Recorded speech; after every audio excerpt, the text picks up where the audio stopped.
جب آپ رب سے محبت کرنے لگتے ہیں تو وہ ان لوگوں کو آپ کے دل میں نہیں بسنے دیتا جو آپ کی محبت کے اہل نہیں ہوتے۔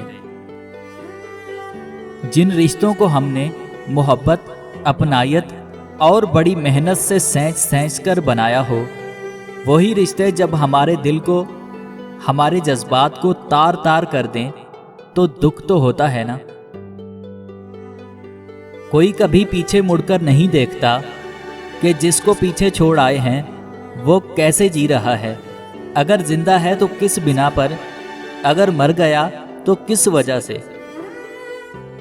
اچھے مزاج کی بہترین علامت یہ ہے کہ برے مزاج کو برداشت کر لیا جائے۔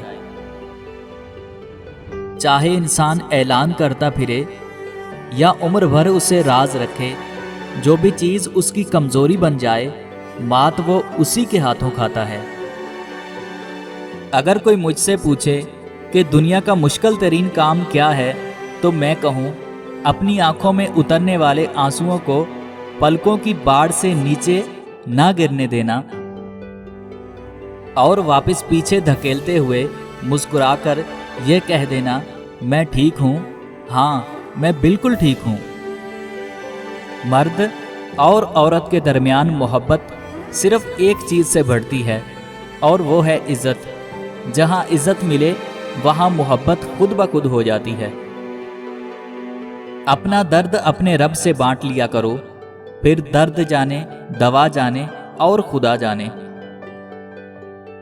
بارگاہ رب العزت میں دعا گو ہوں، اللہ پاک آپ کو اپنی رحمتوں اور برکتوں سے مالا مال کرے، رزق میں خیر و برکت عطا فرمائے اور ہمیشہ اپنی حفظ و امان میں رکھے، آمین۔